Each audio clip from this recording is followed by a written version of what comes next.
Shalom, everyone, and welcome to the Middle East and Beyond. I'm Barry Stagner, coming to you from a very beautiful and sunny Southern California, and as always here with my friend and brother, Amir Tsarfati, coming from the Galilee, the Jezreel Valley specifically.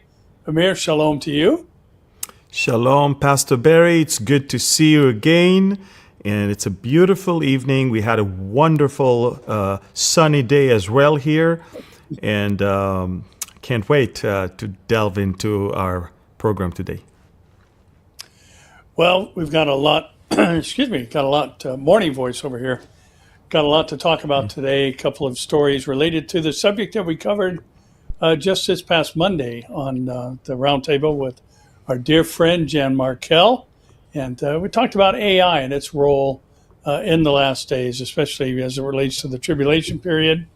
But the IDF is now involving this in their strategies for the future and even revolutionizing future combat. So, Amir, maybe you can tell us what that's all about regarding AI and its employment by the IDF.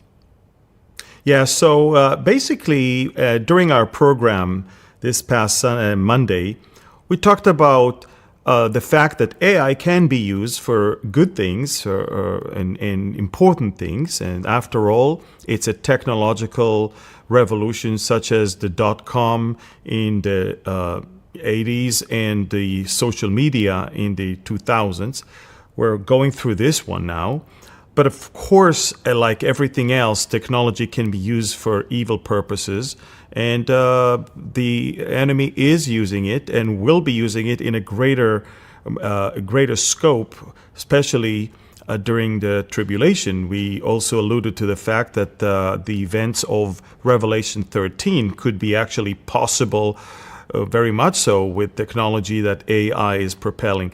But the IDF just unveiled, I would say early this morning, a 5-year plan to basically use AI technology with robots, space things, and other defensive manners and measures.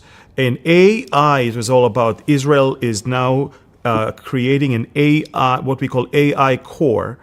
And the robotic part of it is going to be very, very important. It'll help us in many different parts of warfare. Now, the robots will help us in the battleground, but AI technologies will help us also in electronic warfare, in space, and other things. In Gaza, we already, as you can see on the screen, we already use robots. We already use unmanned vehicles with AI in intelligence or AI, assisted machine guns and other things. We use under the ground also. We used robots in the shape of dogs, believe it or not, that were not only hunting the terrorists but also making sure that we can see what this tunnel has before the actual soldiers arrive. We also use it from the air. We also use it online. So this is a new thing. It's a growing thing, and the IDF is moving full force forward. Not only that we're doing that, but we're also exporting these military technologies to other countries as well. And the Ministry of Defense is showing our capabilities in some security and defense security exhibits around the world. And a lot of countries are actually very interested in it. But again, as we said, AI can also be used for evil things. And one of the things that AI is now replacing is search engines. People no longer go to just Google to search for things. They just go directly to AI because it is way faster and way more comprehensive. The problem is, as much as it's intelligence, it's a bit dumb because it only bases its information on information that people write on different social media and websites. And so what happened is, if you have enough people that spreads a lie, AI will believe it's the truth, And then if an innocent person wants to check if something is true or false, AI will give him the wrong information based on the tremendous number of people that spread the lie and made it look like it's the right answer.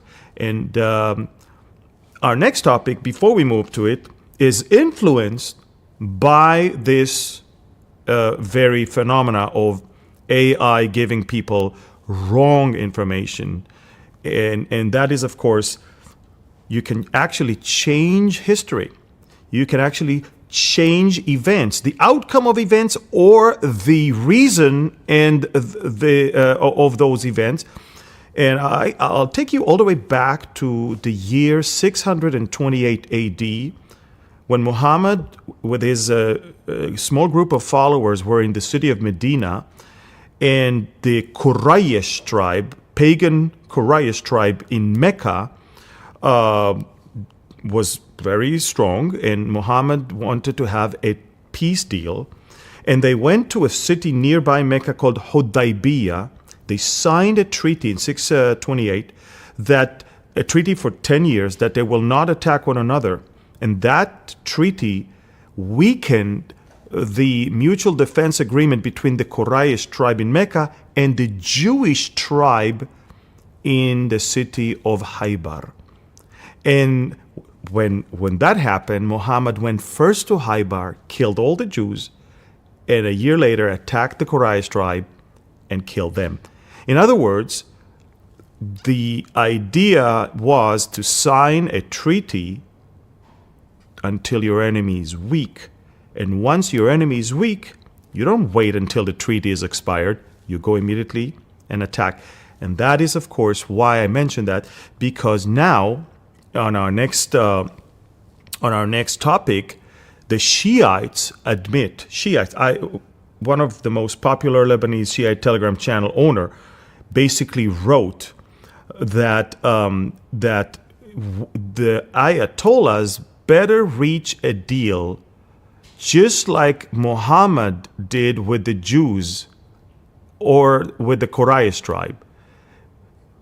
What is he saying? He's saying, let the Ayatollahs sign a treaty with the U.S. It will get the U.S. off their back, and when the time comes, they can attack. Exactly as Muhammad did with the Jews in Haybar and with the Quraysh tribe in Mecca.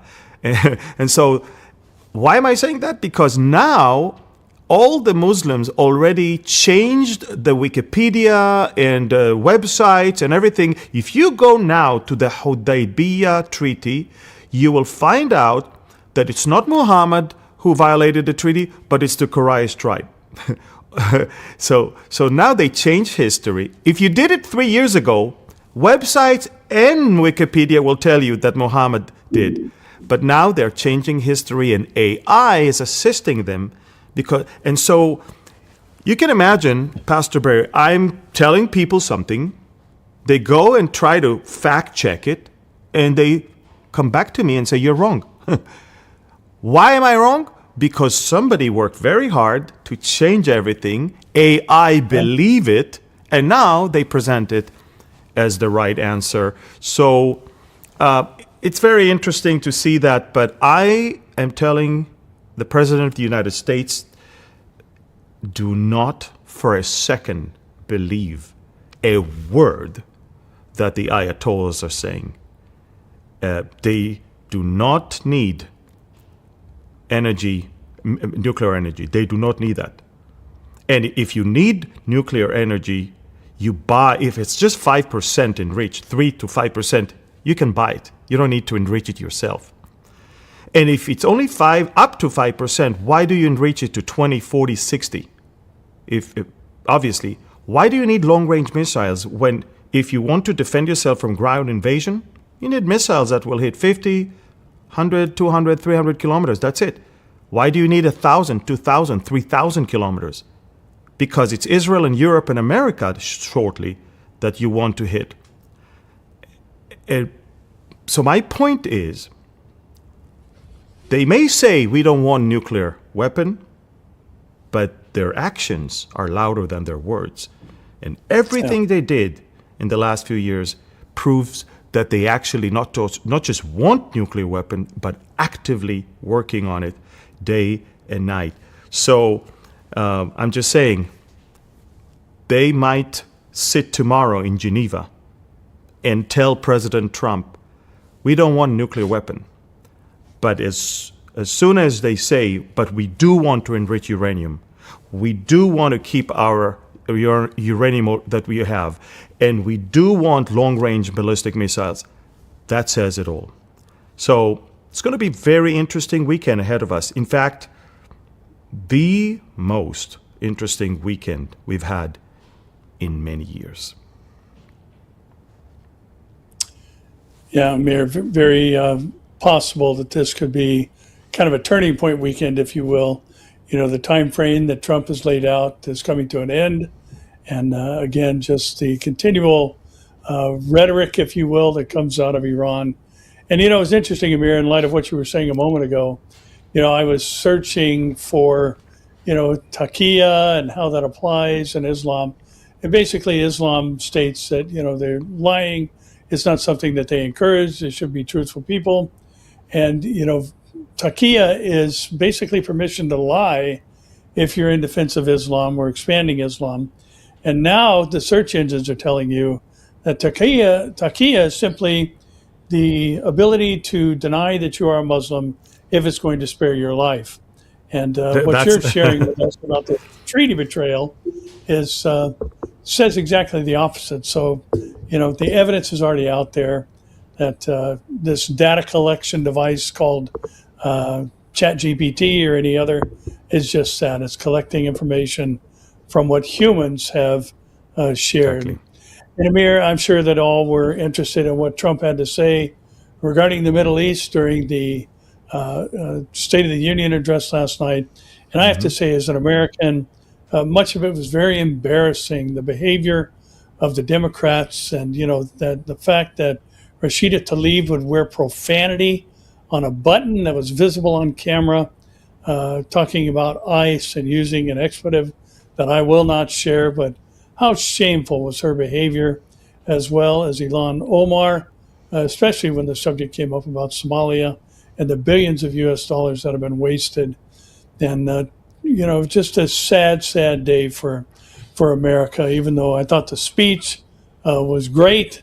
One thing that I took out of that whole event, that record-breaking length of a State of the Union address, an hour and 47 minutes, was how many times the president honored Americans, American soldiers, you know, from the 100-year-old guy who was in major dogfights in Korea to the helicopter pilot that was instrumental in removing Maduro, and just ordinary people that have experienced the consequences of open borders and all that. I thought it was a wonderful time of representing America and giving thanks to those who have secured and maintained our security. But he said something that I thought was interesting, and I think you pointed it out on Telegram, that he said all he wants from Iran is their word that they have no nuclear aspirations. Well, they've already given that multiple times, as you pointed out a moment ago. But the reality is they absolutely have nuclear aspirations, and in their crosshairs is the great Satan and the little Satan, that being the U.S. and Israel. Now, what did he have to say about Gaza? That was kind of an interesting little section there where the president was talking about the things that have transpired. Yeah. So before I say that, I will just say it was very shameful. As an Israeli, I was ashamed to see that none of the Democrats stood up also to honor the veterans or the mother of the Ukrainian woman that was slaughtered in the subway in America. And so I was shocked to see that. I mean, it's one thing if you don't want to acknowledge your president, but it's another thing when you don't even acknowledge your war heroes. And if you don't even acknowledge the fact that parents should not have their kids taken from them for, you know, some surgeries that remove their, you know, organs and stuff like that. But the thing is this, okay, so President Trump, when it comes to the Middle East, he referred to two subjects, to Gaza and to Iran. In Gaza, to your question, he actually said, look, we brought all the hostages back, dead and alive. And he said, look, the war is no longer strong. It's on a much, much lower scale right now. And he also kind of complimented Hamas that they complied and dug in order to retrieve the bodies. You know, it's okay. The president's tactics are, I will give compliments to my enemies until I strike them. And so I think that Hamas knows their days are numbered as well, and the president is just going towards that direction. But it's very interesting. This president, this administration is being attacked mostly by the woke right, or I will say the woke Reich, as if he is Israel first and not America first. And the Iran war is used by them as an example as to why America is not caring for America but cares for Israel. So the president, in his entire section about Iran, did not even mention Israel once. He actually said that not only that the Iranian regime is responsible for the killing of multiple Americans, not only that the Iranian regime was responsible for the slaughtering of at least 32,000 of their own, but the Iranian regime is also working on nuclear and ballistic missiles that can already reach Europe and will shortly reach America. He did not even mention Israel. He said, you guys, if you think it's Israel's problem, it's not. It's Europe and America's problem. It's way beyond that. These people are evil. They kill us, they kill their own, and they are still working towards capabilities to hurt us even in the future. So he's saying it's not Israel. It has nothing to do with Israel. It has to do with an evil regime that has been killing us and its own, and it is actively working to have the capabilities to not just go after small Satan, but after big Satan, which is the United States of America. And so the president made it clear, when I make up my mind about strike in Iran, it is an America first decision. It has nothing to do with Israel.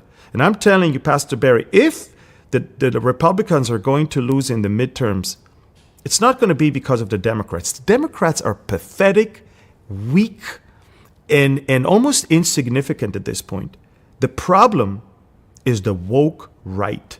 The problem are the millions that these influencers are carrying after them that believe horrific conspiracy theories, mostly anti-Semitic ones, that are actually causing them to doubt the things that their government is doing in order to defend its own people.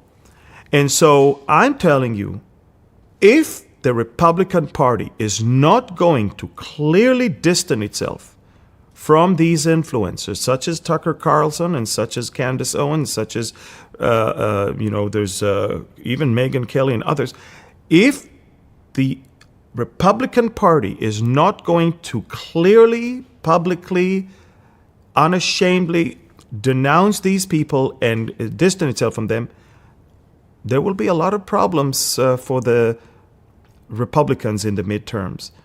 And the Iran thing, I think that one of the reasons why the president is not exactly excited about doing something there is because of people like Tucker Carlson, who rushed to the White House once he got out of Israel from this horrific, shameful, if I can call it even interview with Huckabee, and ask audience with the president, and received one, but the presidents didn't want anyone to even see it.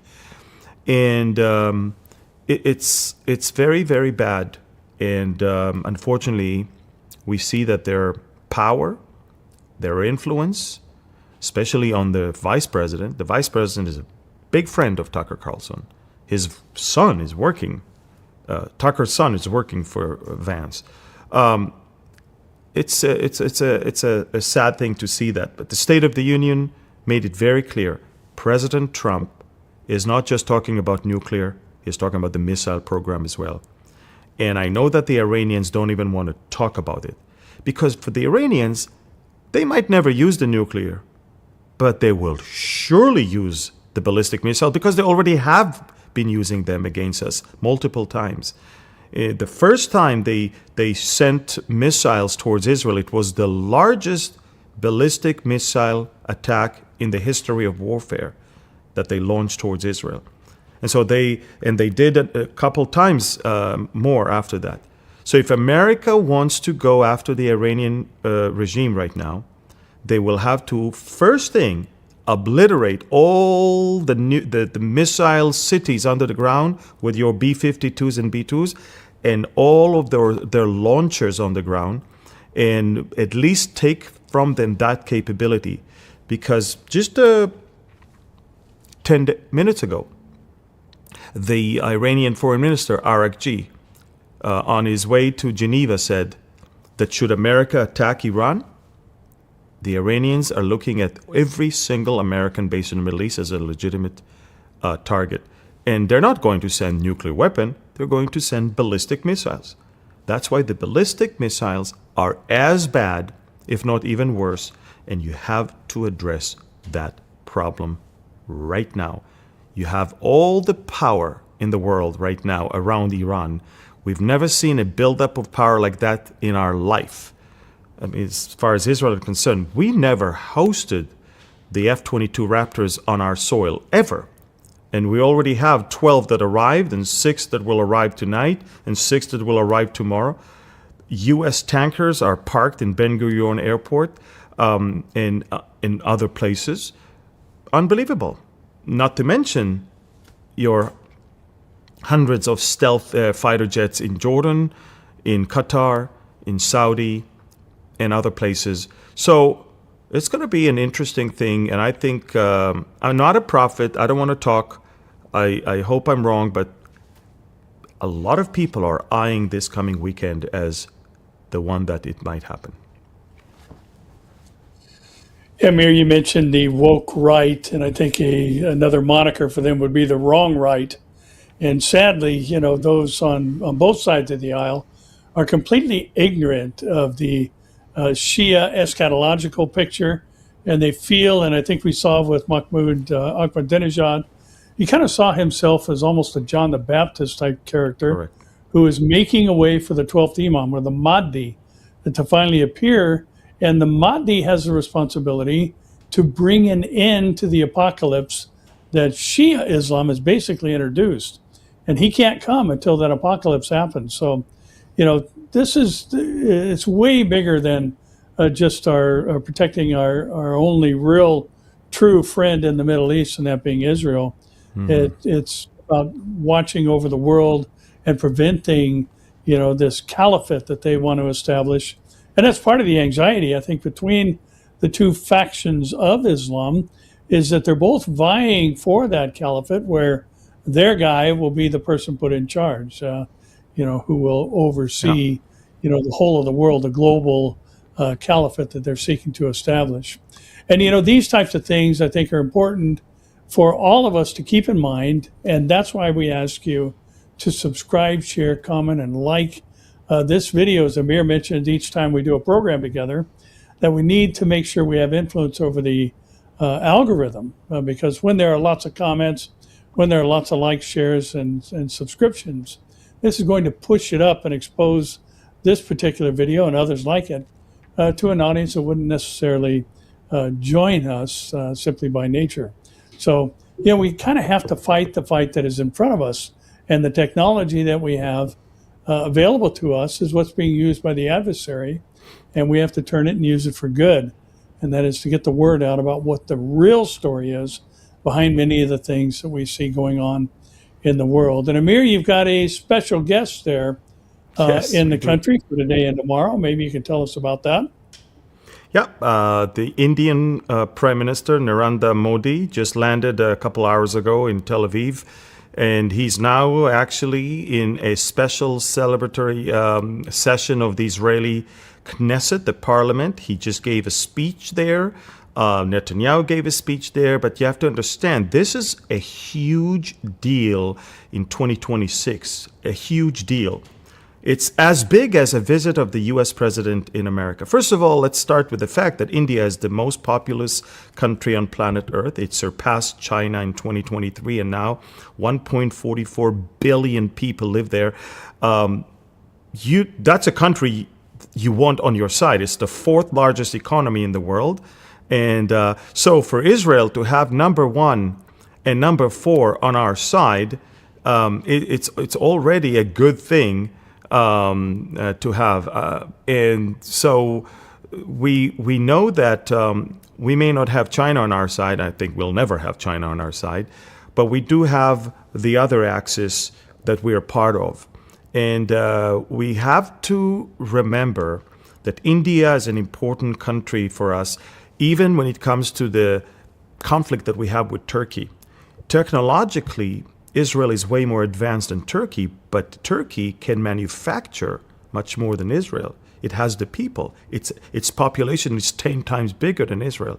So India comes very handy for Israel when it comes to that, because we can give the Indians the technology and they can manufacture it for us.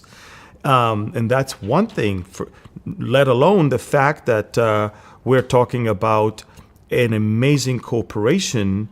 And again, I would like to take you guys all the way back to how it all began. We created a timeline for you so you can understand that. This relationship actually started in 1992 when Israel became, it has some the relations with India. And then, of course, for the longest time, we kept it in low profile because India didn't want to anger the Arab world. India was not in a place where it could afford not being friends with rich Muslim countries or having problems with Russia or China. So our relationship was there, collaboration was there, but we were like the mistress. We were like, those relationships were like in the closet. And it came out of the closet basically in 2014 when Narendra Modi became the prime minister of Israel, and Modi and Netanyahu signaled a public strategic partnership basically, ending India's policy of concealing ties with Israel. Then comes 2017, and Modi had an historic first visit to Israel, and he solidified a strategic, technological, and security alliance. And that barefoot stroll of Modi and Netanyahu on the beach on that day wasn't just theater, it was the moment Israel became a cornerstone of India's foreign policy. And going all the way to 2018, Netanyahu then visited India and introduced a Railway for Peace vision. It's a transcontinental link from the Gulf to Haifa port connecting India, Middle East, and Europe. And then came 2020, and in a 2020 thing, Trump's Abraham Accords provided the necessary land bridge through the UAE and Bahrain for the Indian goods. And look what we save here. We saved the dependency on the Straits of Bab el-Mandab, and basically the railroads that we have now, because of the Abraham Accords, can connect Dubai and Abu Dhabi all the way with the port of Haifa. And out of the 2,550 kilometers, we need 565 to be completed, and then it's already.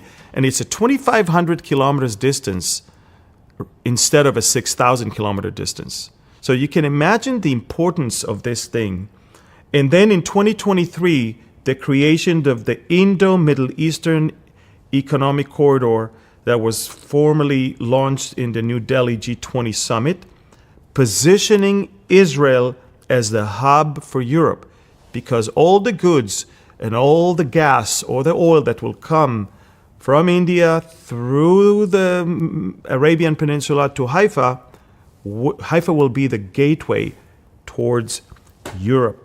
And between 2024 and 2026, we started implementing that phase. And despite of this war that we had, India continued investing in Israel.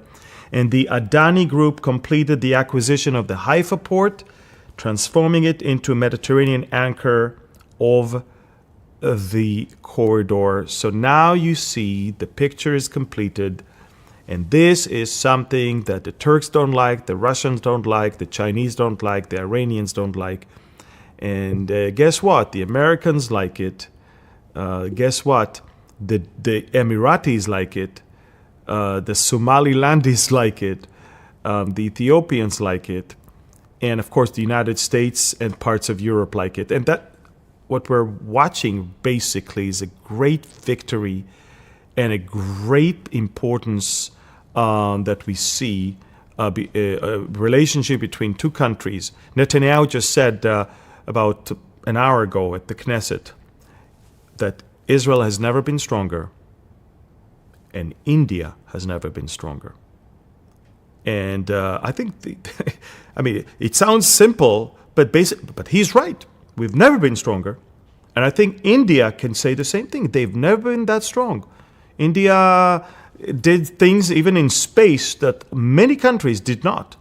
So definitely we see the rise of India in so many different areas. Now, I will say that quite a few Christian believers wrote me and said, Amir, don't worship Modi. He's against Christians. Guys, I don't worship Modi. But I prefer to have the prime minister of the most populous country in the world on my side than on the side of my enemies. And India, for so many years, was on the side of the enemy. Thankfully, they're on our side. And that is the only thing I'm thankful for. I don't get into his faith. I don't get into his domestic policies because I don't know them. But I do know one thing. He is a strong ally of Israel. And he's one of the strongest leaders in the world, if you really think about it. Everybody needs India right now. And so, thankfully, we have all of this. And we're bypassing Russia and China. And this route is going to transform Israel from just a diplomatic island into a vital global transit hub. And remember, biblically, we always want to tie things biblically. And biblically, Israel has to thrive. Biblically, Israel has to be strong. Biblically, Israel has to cause Russia and China and Iran and Turkey to envy. And that's exactly what the attack of Ezekiel 38 is all about. And so I believe that Russia and Iran and Turkey are watching this visit right now, and they're very envious right now. And the outcome of this visit will make them even more envious. And probably the only reason why they're not coming against us right now, because they're weak. The minute America will step down and the minute Israel will be vulnerable and exposed, and the minute they will feel that they're strong enough, they'll immediately come against us. And the first reason is economic, financial. Right. And so you and I are watching right now an amazing fulfillment of Bible prophecy. And the fact that we talked earlier, a few minutes ago, about Iran waiting for the right moment to strike back, it's very biblical.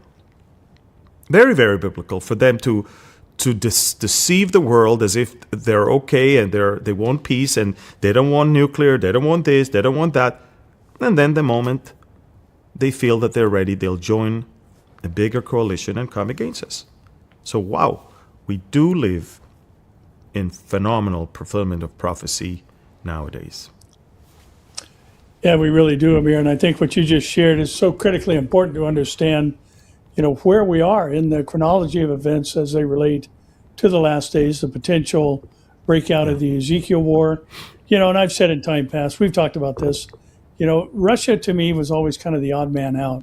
You got four nations that are named that are ideological in nature. They all share the same basic religious belief system, and they fall on the extremist side of that.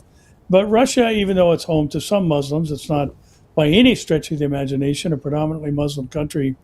But now we've seen in recent days the real shift into what is actually the motivation of the Ezekiel War, as you said, and that being economic in nature.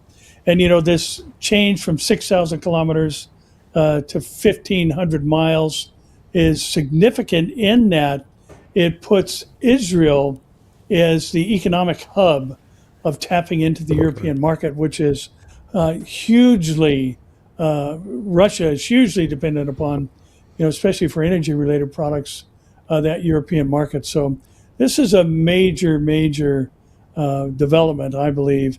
And with only 535 miles to go, we're not too far away from completing that. And that final dent in the hold that Russia has played on portions of Europe. We've all read about the fact that they're going to cut off natural gas sales to basically manipulate a response from different European countries and put them in a place where they're basically going to either cooperate or freeze to death. And all that is about to come to an end. So this could very well be the motivation behind all this. And I'll refrain. Well, maybe I won't. I was going to say, you named some things about India. One thing I know about India is they can answer your call whenever you need it, with all the call centers. That's true. So, Amir, you mentioned Huckabee and Tucker Carlson a moment ago. And what a shameful, basically slap in the face of America in the eyes of the global community, certainly in Israel, for Tucker Carlson to talk about the fact that he'd, been detained at Ben Gurion Airport and all these other things that have now been proven to be nonsense. But there's a conversation that took place, obviously, and Huckabee has now responded multiple times, quite convincingly, I would add, about Tucker's visit and his position regarding the nation of Israel. I think that Huckabee even said that I wish it was a real interview, but it wasn't.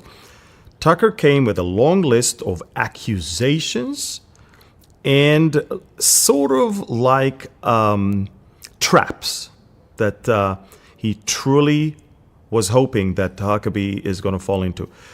Tucker lied most of the time. At least in one case, he had to admit that he was wrong. He had to shoot a video that he was wrong, and he had to pull his original interview, cut that part, and then upload it again. That's how much he was afraid of a lawsuit when he said that the president of Israel visited the Epstein Island, which it was a real big, lie. And then he admitted that he was wrong. But the problem of Tucker is that he never bases anything that he says on facts. He always says, everybody knows, everybody think, everybody say. Who's everybody? It's your lunatics that follows you that say that, and it's nonsense. Remember how he shamed Senator Ted Cruz, that the senator did not know how many people live in Iran. And then comes Tucker and praises Qatar for the Christian population that lives there. And then Huckabee asked him, do you know how many Christians live in Qatar? And Tucker did not know. Because the facts don't matter here. It's the narrative. And he would not even say that the Christians in Qatar has no rights. These are slaves. They have no rights to share the gospel. They have no rights to live anywhere. They have no rights to have their churches outside of a ghetto where all of them have. But he would not talk about that because it's against the narrative. Now, two things caught my attention in this whole shameful interaction between him and Huckabee. And one is that he actually doubted if I'm a Jew. And he said, I don't even know if these are the real Jews. They need to take a DNA in order for us to see if they are really descendants of Abraham. So, do you have Abraham's DNA that you can compare it? No, but the thing is this. For the Nazis, the Jews were ethnically Semitic and thus to be annihilated. But for modern anti-Semites like him, Jews need to prove their Semitism to justify our right not to be annihilated. It's quite interesting. When we were in Europe, we were accused for not belonging there because we are Semitic. When we are here, we're accused for not belonging here because we came from Europe. It's stupid, because most of the Israelis are not from Europe. They're actually coming from Asian and North African countries. Second, we all share the same DNA, by the way. Unlike any other group, I can actually do a DNA test and it'll tell me if I'm Ashkenazi Jew or Sephardi Jew, but I am a Jew. It will show it to me. And these are not pro-Israel companies.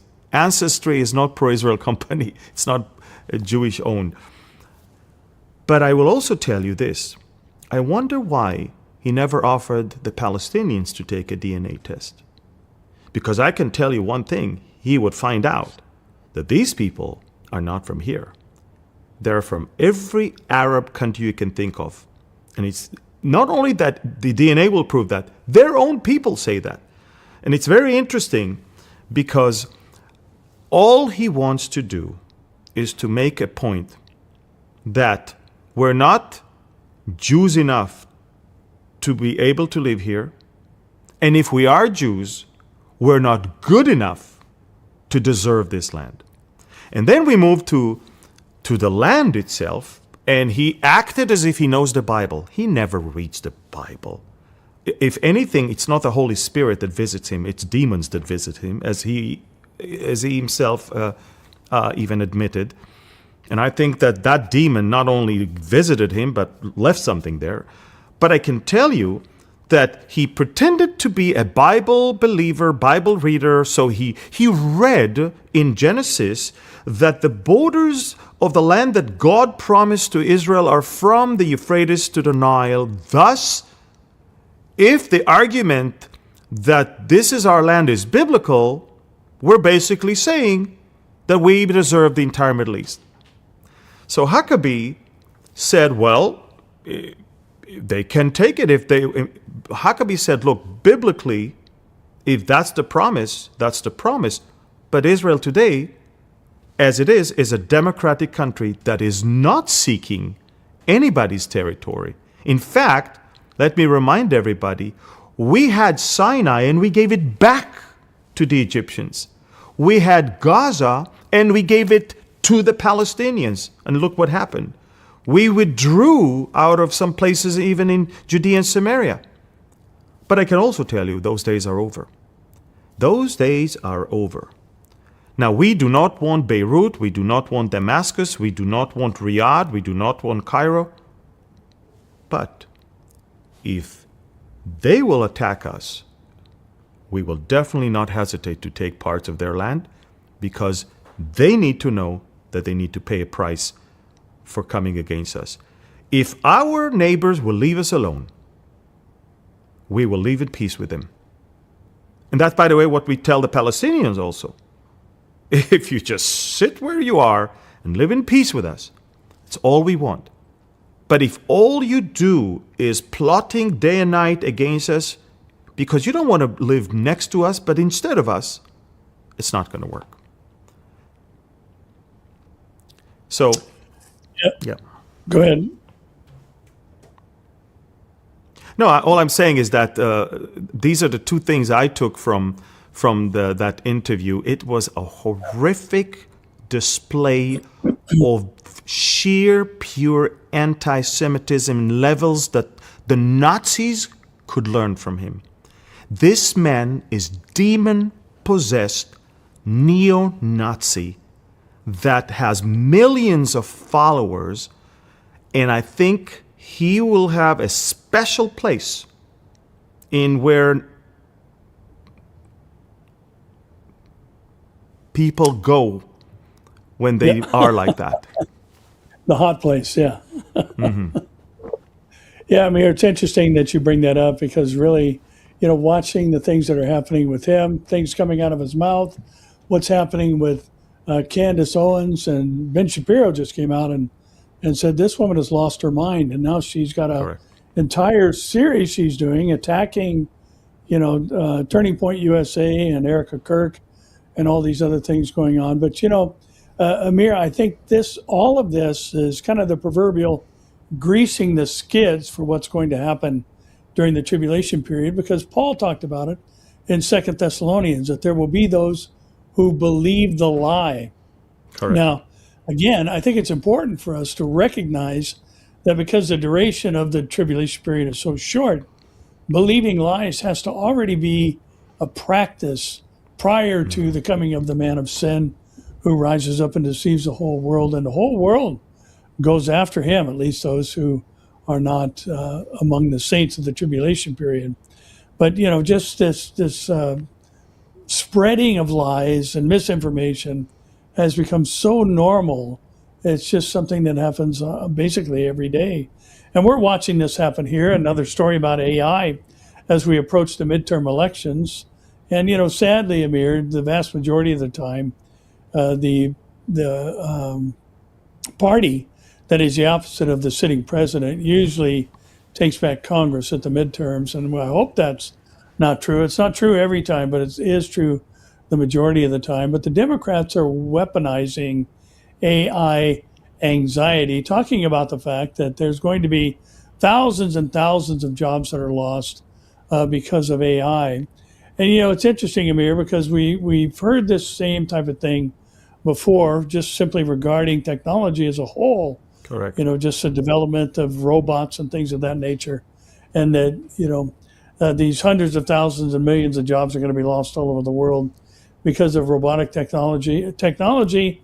But it's also interesting that nobody seems to remind anyone that the jobs are going to be created by building the robots, or basically, the construct of this new AI system that they're trying to use to scare people is becoming, something that, again, has kind of replaced that last effort of people on the left to scare people into voting for them, as though the Democrats are going to shut down AI, which is just, again, such a bizarre strategy. But yet people are going to fall for it, as many, especially here in places like California.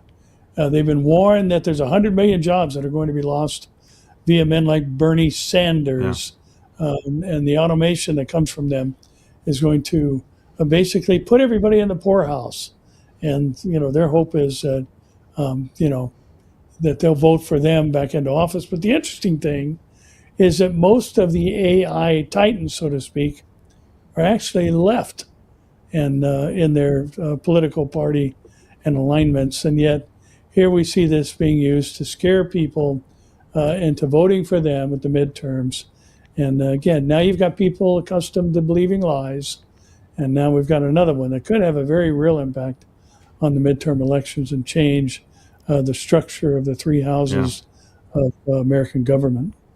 They're always scaring people. Remember how Al Gore promised that within a few years, Earth will disappear because of global warming.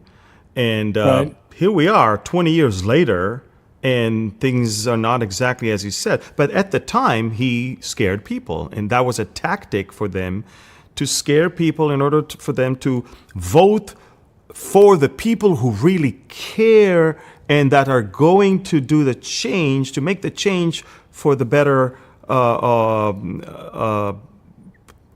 humanity. And they're so evil because I don't believe they really truly believe what they say. I'm talking about the leaders. I think they know exactly that they're selling lies, and that's 10 times more serious. Because as we said on Monday, there are ignorant people and they are deceivers. Ignorant don't know the truth and they buy the lie because somebody sold it to them. Deceivers know the truth and they sell the lie. And so the leaders of that party, they're deceivers. And they build on or count on ignorance and ignorant people. Yeah, Amir, it's interesting. Speaking of Al Gore and others like him, one of the big threats and one of the scare tactics and fear mongering that they used is the rise of the oceans because of the melting of the ice caps and all this other Yeah. stuff that, so much is going to be flooded along the coastlines. Millions of people are going to be without a job. People will die, all this other stuff. And yet, most of these people who use that type of fear mongering live on or near the beach. Many of them even in Martha's Yeah. Vineyard. So again, it's just nothing but fear-based Yeah. They manipulation. care about the emission of CO2, but they all own jets as well. So Yeah, exactly. Over Yeah. 500 were at the Super Bowl of these people that are, exactly. banging on the And they want open borders, but they'll have the highest walls around their house. highest fences. That's right. It's the same Yeah. thing. It's the same thing. Yeah, sure is. I said something as we were watching the State of the Union address last night as the cabinet members were coming in. Rubio's face popped up on the screen, and I said to my wife, I said, "There's the next president." I hope I that's wish. true. I hope. But who knows what's going to happen. But he is countering Iran in the Caribbean, reasserting U.S. dominance after Maduro's fall, and he's heading to the Caribbean, specifically to the country of St. Kitts and Nevis, to reassert the president's interest in the Western Hemisphere shortly after removing the then known Venezuelan president Nicolas Maduro from power.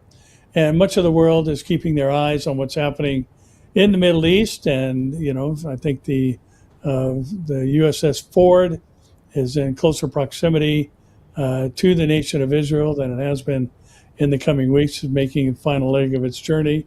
And as you mentioned, F-22s on the ground. The F-22 doesn't go anywhere where it could be exposed and its technology revealed. So, I think the threat of this is the potential of this being the weekend that you mentioned earlier is quite possible. But Rubio, the speech he gave a couple of weeks back was just simply tremendous, very presidential. And, watching him now head down to say, hey, keep your eyes on what's going on in the Middle East because the president intends to have influence over the whole of the Western Hemisphere. Yeah. Yeah, and I want to ask people, regardless of what's going on here, I'm planning on getting on a plane. I mean, not regardless. I mean, if there is a plane, I'll get on it, and I'll hit America next week, right on time for our proximity conference. I would like to invite you all to sign up for our proximity conference. It's next Saturday, not this coming Saturday, but the one after. It's March 7th. Yeah, March 7th, exactly, March 7th. It's organized by Barry's Church, Calvary Central OC, but it is actually happening at Calvary Chapel of East Anaheim. So please scan this QR code. This proximity conference is dedicated to the Israel decree. It's based on the book I wrote, New York Times bestseller, but we're basically going to talk about the hottest topic right now, not only in current events in the world, but also as it relates to Bible prophecy. It's the issue that so many Christians are now divided on. And that's, of course, Israel. And if you don't understand Israel, you just don't understand God, if you ask me. The God of Israel, his heart, his character, and all of that. So please sign up. We still have space. March 7th, 2026, Calvary Chapel, East Anaheim. And we still have space on Barry's tour to Israel that is coming the month after in April. Pastor Barry is leading a church of his a tour to Israel with his church. You can still join April 15 to 23 Israel tour of his church, and you'll visit Connect. We'll have a time of fellowship and Q&A at Connect, and I'll also join the tour here and there to be with you. And the last thing I want to invite you also is this July, we're going to celebrate America's 250th birthday on board the beautiful Celebrity Edge for a wonderful, wonderful prophecy conference. Pastor Barry, Pastor Bob Copney, Pastor Bob Pearl, myself, we're going to have time of worship, time of study of the Word of God, time of fellowship. We're going to have Q&A where we may even have Jan Markell join us for that conference and be with us for this Q&A. So sign up. We still have about 200 seats open, and we would love to see you in person, fellowship with you, study the Word together, and worship together. And again, I want to encourage you to subscribe to our YouTube channels, like, share, comment, and these are important things to get the truth out there. There's so many fake channels, so many fake things, so many horrific lies that are spread online, and we ask you to join us in that battle to spread the truth. Yeah, I think we have another topic left. Pastor Barry, go ahead. Yeah, we do, Amir, and it's again kind of a sad state of affairs where in Virginia, which has kind of the nickname or the moniker of the Old Dominion, there are Democrats there who are pushing for a version basically of protecting Sharia law called Sharia Light.